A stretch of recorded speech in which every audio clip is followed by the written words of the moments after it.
Hi అండి, అందరికీ నమస్కారం. కిరణ్స్ కిచెన్కి స్వాగతం. ఈరోజు మనం ఎంతో ఈజీగా అయిపోయే టేస్టీగా ఉండే వెజిటబుల్ మోమోస్ చూస్తున్నామండి. దాని ముందుగా కావాల్సిన పదార్థాలు చూద్దాము.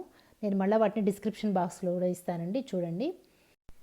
నేను ఇక్కడ గోధుమ పిండితో తయారు చేస్తున్నానండి. కావాల్సిన వాళ్ళు మైదాతో తయారు చేసుకోండి, లేదంటే సగం గోధుమ పిండి సగం మైదా పిండి కలపండి. మీ ఇష్టం, ఎలా అయినా చేసుకోవచ్చు. గోధుమ పిండితో కూడా చాలా బాగా వస్తాయండి, చాలా టేస్ట్ ఉంటాయి. తర్వాత కొద్దిగా పల్చగా ఓపిక్గా ఒత్తుకోవాలన్నమాట, అంతే. మనం పూరి పిండి ఎలా కలిపేసేసుకొని చిన్న పూరీలు ఒత్తుకుంటాం కదా, అలా కొద్దిగా పల్చగా ఒత్తుకోవాలి. లేదు అంటే మైదా సగం గోధుమ పిండి కలిపితే కూడా చాలా బాగా వస్తాయండి. అంతే. ఒక కప్పు పిండి తీసుకుంటాం కదా, హాఫ్ మైదా హాఫ్ గోధుమ పిండి వేసి ఒక అర స్పూన్ ఉప్పు వేసి నీళ్లు పోసి బాగా కలుపుకోండి.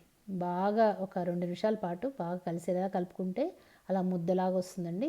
కొద్దిగా ఆయిల్ రాసి పైన తడిగుడ్డ వేసి నానబెడితే బాగా సాఫ్ట్గా మెత్తగా చాలా బాగా ఉంటుందండి పిండి. అలా కొద్దిగా లైట్గా తడిపిన క్లాత్ వేసేసి 10-15 మినిట్స్ పక్కన పెట్టేసేయండి. ఈ లోపల మనం క్యాబేజీ తీసుకొని సన్నగా తరుక్కోవాలండి. చాలా సన్నగా తరిగితే లోపల స్టఫింగ్ అంత బాగుంటుంది. లేదా గ్రేట్ చేసుకోవచ్చు. సన్నగా చాప్ చేసి పెట్టుకోండి. ఒక ఆనియన్ చాప్ చేయండి. ఒక 4 గార్లిక్ పాడ్స్ సన్నగా తరిగి పెట్టుకోండి. జింజర్ కూడా. ఈ లోపల గ్యాస్ వెలిగించి కడాయి పెట్టుకొని 2-3 స్పూన్ల నూనె వేయండి. అవి బాగా కాగంగానే సన్నగా తరిగి పెట్టుకున్న గార్లిక్ వేసేసేయండి. ఎంతండి, 2-3 పాడ్స్ ఉంటాయి కదా, అవి సన్నగా తరిగి వేసేస్తే చాలు. గ్యాస్ ఫ్లేమ్ హైలో పెట్టండి, సిమ్లో పెట్టద్దు, హైలో పెట్టేసి చేయాలండి దీన్ని. ఫ్లేమ్ హైలో పెట్టేసుకొని వెంటనే గార్లిక్ వేయగానే జింజర్ పీసెస్ వేసేయండి. ఇక్కడ నేను పచ్చిమిరపకాయలు వేసాను, అది మీ చాయిస్. మళ్ళీ పెప్పర్ పౌడర్ కూడా వేస్తాం కాబట్టి దీన్ని అవాయిడ్ చేయొచ్చు కూడా. ఆనియన్స్ వేసి హై ఫ్లేమ్ మీద పెట్టేసి ఒక్క అర నిమిషం పాటు అటు ఇటు వేయించేసి క్యాబేజ్ వేసేసేయండి. సన్నగా తరుక్కున్న క్యాబేజ్ వేసి గ్రేట్ చేసి పెట్టుకున్న క్యారెట్ కూడా వేసేసి కలిపేసేసుకోవాలండి, అంతే. హై ఫ్లేమ్ మీదనే ఉంచండి గ్యాస్ని మాత్రం. ఒక అర స్పూన్ ఉప్పు కూడా వేసేసి చాలా ఫాస్ట్గా ఉడికిపోతుంది. హై ఫ్లేమ్ మీద ఉంచితే ఏమంటే వాటరీగా కాకుంటుందండి. ఈ మిక్సర్ కనుక వాటరీగా అయితే మీకు స్టఫింగ్ ప్రాపర్గా ఉండదన్నమాట. అందుకని హై ఫ్లేమ్ మీద పెట్టుకొని వేయించేసి వెంటనే వేసి వేయించేసేయాలన్నమాట. ఒక అర స్పూను ఉప్పు వేసాం కదా, ఒక అర స్పూను పెప్పర్. గ్రీన్ చిల్లీ వేస్తే పెప్పర్ తక్కువ వేసుకోండి. పెప్పర్ పౌడర్ వేసేసి బాగా 1 నిమిషం పాటు అటు ఇటు కలిపేసి గ్యాస్ ఆఫ్ చేసేసుకోవడం అండి. చాలా ఫాస్ట్గా అయిపోతుంది కూర, చాలా మంచిది కూడా. ఎందుకంటే నూనె తక్కువ వాడాము, అన్నీ మంచి వెజిటబుల్స్ ఉన్నాయి కదా, చాలా కలర్ఫుల్గా చాలా టేస్ట్ ఉంటుందండి. ఇది కూర ఇష్టంగా తినేవాళ్ళు ఉత్తగా కూర కూడా తినేసేయచ్చు, అంత బాగుంటుంది.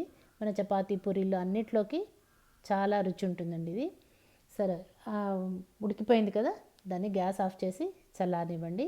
ఈ లోపల మనం ఒక 3-5 నిమిషాల పాటు చపాతీ పిండిని బాగా అలా రుద్దుకోవాలండి. ఉత్తుకుంటే మెత్తగా సాఫ్ట్గా పల్చగా వస్తాయి మోమోస్. లేదంటే లావుగా బాగుండవు,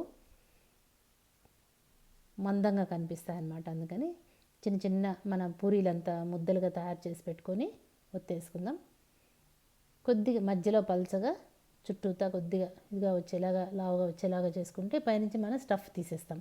లేదంటే లావుగా కనిపిస్తుంది అన్నమాట.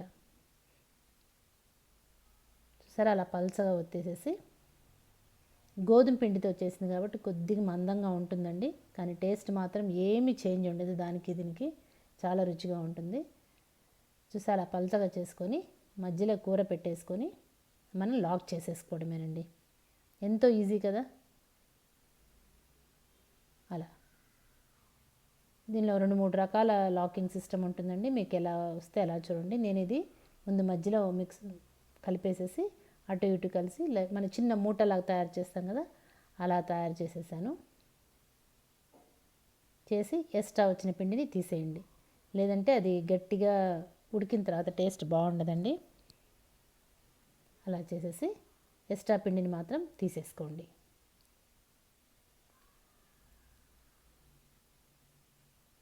అంతేనండి, ఇంకొకటి తయారు చేస్తాం, ఇంకొక లాకింగ్ సిస్టమ్ చూద్దాం. అలా చేసుకొని అలా దగ్గరగా అనుకుంటూ క్లోజ్ చేసేయడం అండి.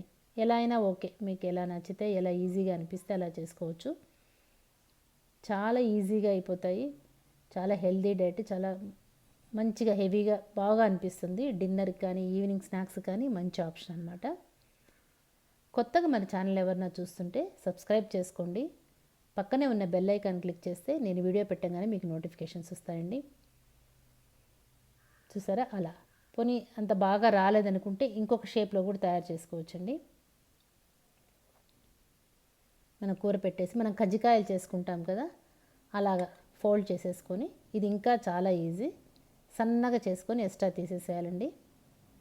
కజ్జికాయ షేప్లో అలా రౌండ్గా అనుకుంటూ, లేదా మీ దగ్గర కజ్జికాయ మౌల్డ్ ఉంటే దాంట్లో వేసేసి కూడా ప్రెస్ చేసేసుకోవచ్చు, అది కూడా ఈజీగా ఉంటుంది. ఇది ఇంకా చాలా ఈజీ అండి. దానికంటే ఇలా అన్నీ రెడీ చేసి పెట్టుకొని మనం ఇడ్లీ స్టాండ్లో పెట్టుకొని, ఇడ్లీ స్టాండ్ కానీ లేదంటే మన దగ్గర ఏ స్టాండ్ ఉంటే దాంట్లో పెట్టి ఆవిరి మీద ఉడికించుకుంటాం. నేను ఇలాంటి ఒక స్టాండ్ తెప్పించుకున్నానండి హైదరాబాద్ ఐకియా నుంచి. చాలా బాగుంటుంది, చాలా ఈజీ కూడా. ఇది స్టీల్ది, స్టెయిన్లెస్ స్టీల్ది. నేను దీంట్లో పెట్టి ఇప్పుడు ఆవిరి మీద పెడతాను. లేదంటే మీ దగ్గర ఏ స్టాండ్ ఉంటే ఆ స్టాండ్, ఇడ్లీ స్టాండ్లో అయినా పెట్టుకోవచ్చు, లేదంటే చిల్లులు ఉండే మన పాత్రం ఉంటుంది కదా దాంట్లోనే పెట్టుకోవచ్చు. ఇది మాత్రం చాలా బాగుందండి. ఆవిరి పెట్టుకోవడానికి కింద స్టాండ్ ఉంటుంది, అలాగే వాటర్లో పెట్టేసుకోవచ్చు అనమాట. మీ దగ్గర ఏ స్టాండ్ ఉంటే ఆ స్టాండ్లో పెట్టుకోవచ్చండి. ఆవిరి తీసుకొని 1-2 డ్రాప్స్ ఆయిల్ వేసి, ఎందుకంటే అతుక్కోకుండా ఉండడానికి రెడీ చేసి మనం చేసి పెట్టుకోనివన్నీ పెట్టేసుకొని ఒక కడాయి కానీ ఇడ్లీ స్టాండ్ కానీ ఏదైనా ఒక గ్లాస్ నీళ్ళు పోసి అది వేడెక్కగానే ఈ స్టాండ్ని దాంట్లో పెట్టేయడమేనండి, అంతే. మూత పెట్టేస్తే కరెక్ట్గా 7 మినిట్స్లో బాగా ఉడికిపోతాయి. చూడండి, అలా అనగానే మీకు ఈజీగా మనం ఇడ్లీ ఎలా చెక్ చేసుకుంటాం అంతలో అలాగేనండి, కరెక్ట్గా అలాగే చూసుకొని తీసేసుకోవడమే. ఎంతో రుచికరంగా హెల్దీగా ఉండే మన వెజిటబుల్ మోమోస్ రెడీ అయిపోయినాయి. దీని మధ్యలో స్టఫింగ్ మీరు ఏదైనా తయారు చేసుకోవచ్చండి. అన్నిటికంటే ఇది బాగుంటుంది, లేదంటే మీరు పొటాటోతో వాటితో కూడా తయారు చేసుకోవచ్చు, బట్ ఇది చాలా బాగుంటుంది. చూసారా బాగా ఉడికిపోయినాయి. ఈ స్టాండ్ చాలా యూస్ఫుల్ అండి. దానికి ఇలా లాకింగ్ ఉంటుందన్నమాట. దాన్ని అలా తీసి డైరెక్ట్గా అలాగే సర్వ్ చేసేసుకోవచ్చు వేడివేడిగా. ఫ్లవర్ షేప్లో చాలా బాగుంది స్టాండ్. దాన్ని అలాగే డైరెక్ట్గా డైనింగ్ టేబుల్ మీద పెట్టి మీరు సర్వ్ చేసేసుకోవచ్చు. ఎంతో టేస్టీగా ఉండే వెజ్ మోమోస్ రెడీ అయినాయి. దాంట్లోకి ఒక సింపుల్ చట్నీ చూద్దాం. ఒక చిన్న కప్పు వాటర్ తీసుకొని కడాయిలో పోసుకొని, చిన్న కడాయిలో అది గ్యాస్ మీద పెట్టి వెలిగించండి. దాంట్లో ఒక ఆనియన్ కట్ చేసి వేసి, ఒక టొమాటో కూడా కట్ చేసి వేసాను. ఇక్కడ నేను 3 బ్యాడగ మిరపకాయలు, అంటే మన కాశ్మీరీ చిల్లీ లాంటివి తీసుకున్నాను. 4 గుంటూరు మిరపకాయలు వేసానండి. కారము ఉంటుంది, టేస్ట్ ఉంటుంది, మంచి కలర్ వస్తుందని. ఒక 5-6 గార్లిక్ కూడా వేసి సిమ్లో పెట్టి బాగా బాయిల్ అవ్వడనండి. వాటర్ కొద్దిగా తీసుకోండి, ఎక్కువ నీళ్ళు వేస్తే వేస్ట్ అయిపోతాయి. కొద్దిగా వాటర్ వేసుకుంటే మనం చట్నీ చేసుకునేప్పుడు ఆ వాటర్ని యూజ్ చేస్తామన్నమాట. బాగా కలిపి గ్యాస్ సిమ్లో పెట్టి ఒక 4 నిమిషాల పాటు ఉడకనివ్వండి. అది ఉడికే లోపల మనం చిన్న ఉసిరికాయంత చింతపండు తీసి నానబెట్టుకుందామండి. మనం ఉడికిచ్చిన ఆనియన్ అవన్నీ చల్లగా అయిపోగానే మిక్సీ జార్లోకి తీసుకొని ఒక 1/2 స్పూన్ ఉప్పు మీరు అడ్జస్ట్ చేసుకొని చూసుకోండి, ఒక పించ్ షుగరు, మనం నానబెట్టిన చింతపండు అన్నీ వేసి మిక్సీకి వేస్తే మంచి ఎర్రగా ఉండే మన చట్నీ రెడీ అయిపోతుంది. ఇది వెజ్ మోమోస్కి మంచి కాంబినేషన్ చట్నీ అండి. ఇది మామూలు మన ఇడ్లీ దోశల్లో కూడా చాలా బాగుంటుంది. చూసారా రెడ్గా ఎంత బాగుందో, అంటే కాశ్మీరీ చిల్లీ వాడాం కదా, దానివల్ల మంచి రెడ్గా టేస్ట్ ఉంటుంది. మన గుంటూరు మిరపకాయలు వేసాం కాబట్టి కారము ఉంటుంది. ఇలా మోమోస్ పెట్టుకొని ఆ చట్నీతో సర్వ్ చేసుకోవడమేనండి. Thank you.